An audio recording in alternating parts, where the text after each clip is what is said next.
In last week's episode of my solo road trip across New Zealand, I visited one of the most beautiful areas in the world, Milford Sound. Along the way, I made friends with the locals and marvelled at the stunning landscapes of my homeland.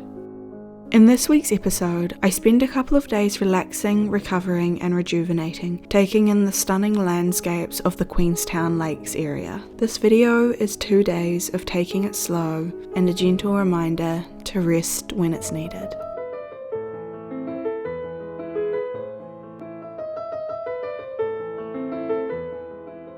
I had a relaxing morning drive from Te Anau through to the Kingston Lake Camp, which is located at the southern end of Lake Wakatipu.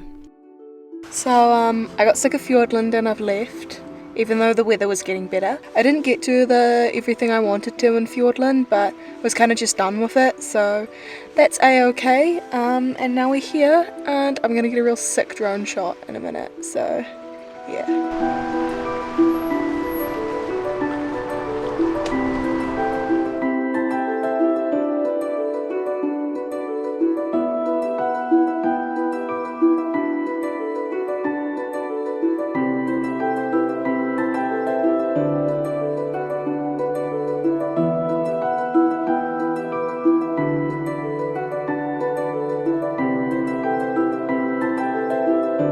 This spot is completely free and offers million-dollar views over the lake. It's also one of the best places to enjoy the sun. So I finished The Luminaries and now I'm reading Nausea by Jean-Paul Sartre, which has been on my reading list for a really long time. I'm like a quarter of the way through and it's good so far. It's a bit off-putting though, I might say. Whenever I stop at this spot, I always feel really relaxed. It just seems to be a really calming environment for me, and at this stage of my trip, this was definitely what I needed. I think when you go on the road, or you go on holiday, or you go exploring, it's really easy to just get so caught up in the excitement of doing all these different, new and exciting things. Your body and your mind start to become depleted without you realising it, because there's so much going on. Alrighty. I swear, the Kingston Lake Camp is literally my favourite campground in the whole country. Like, it has the best view ever. It does mean it gets like a little bit windy if it's blowing southerly, but other than that, like, it's got like the best view, it's free, which is like the big thing. You can have a shower in the very cold lake if you really want to, but like, we'll ignore that. There's toilets, the toilets are clean and they have lights, and there's like always people around but not too many, and it's usually pretty quiet. It's just the view. Like, the view is like $1 million view. Like, I'm not joking. Like, I would hate to think how much this land would actually sell for, like, if they put houses on it. Like, you would have like $1 million properties, like freaking 50 of them on this section of land, which means it's $50 million. It's like a $50 million view for free, ignoring petrol money and the cost of hiring a van, but free. Yeah, okay. At any rate, now I'm heading into Queenstown. Not into Queenstown probably, I'll probably just like avoid Queenstown because I've already been twice this year and I don't like it that much, and the only thing there is really the food, like Ferg Burger and the Cookie Time Bar and the Patagonia and the fudge place, the sweet shop, but I don't need any of those things, so I'm gonna probably just skip it and go through Frankton. Yeah. Yep. Alrighty. Let's get going. There's always this element of feeling bad which is associated with resting and being unproductive, particularly when our society is so focused on being productive and hustle culture and getting things done. This isn't to say that not being productive is a good thing, because to me, being unproductive is just sitting there on your phone scrolling or consuming things endlessly. The question of the day is, how many cool ways can I stand in trees and drink my kombucha? There's a difference between healthy rest and unhealthy rest. Going and immersing yourself in nature, sitting there truly relaxing or focusing your attention on one thing like a book or a film, not listening to music in the background, not scrolling on your phone. I feel like that is the sort of restful, unproductive yet incredibly productive time that we need. To me, productivity seems to be defined as always doing the things you don't want to do. But I think true productivity includes doing the things that are slow-paced, relaxing, and don't initially seem productive.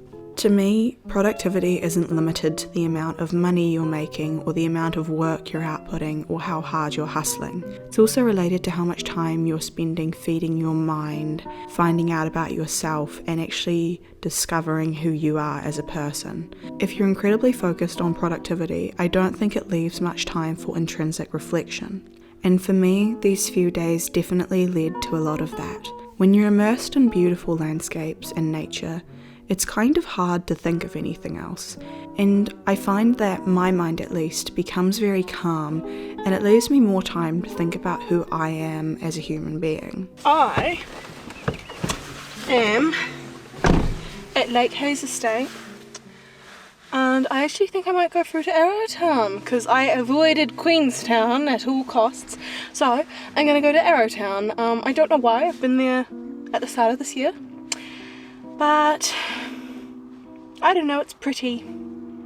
That's about all. I will probably just drive through and leave and go to the sweet shop. I'm mainly going for the sweet shop. Yes, I am. I know I am. That's bad. Oh well.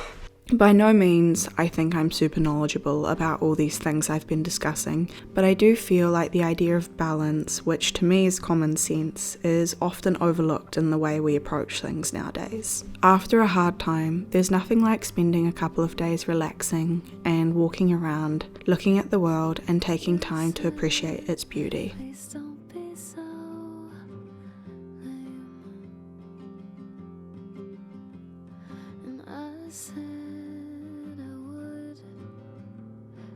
So sorry for being a bit AWOL. I did go to Arrowtown and now I've driven through Wanaka and to Lake Hawea.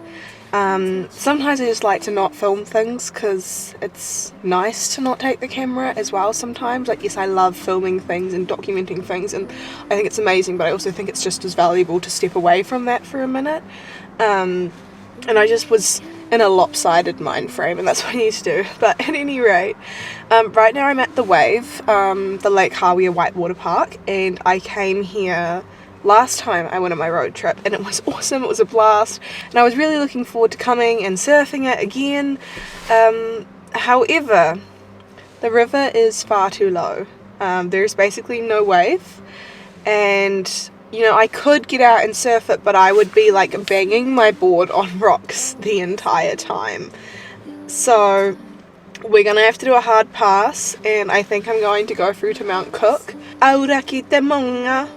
I'm going to go through to Mount Cook instead because the weather is meant to go off in a couple of days, so I want to get there while the weather's good so I can get, you know, some of my shots that I was hoping to. And life's like a box of chocolates, you never know what you're going to get. You're either going to get a big wave or no wave. It's just the vibe, dude. In next week's episode of the Grand New Zealand Road Trip, I explore Auraki or Mount Cook National Park, the incredible clay cliffs, swim in the glacial Lake Pukaki, try not to get hypothermia again, enjoy one of the most beautiful sunsets I've ever seen, am treated to some beautiful weather, and explore the stunning Lake Tekapo. Thank you for watching, and I hope you subscribe. I'll see you next week. Toodaloo.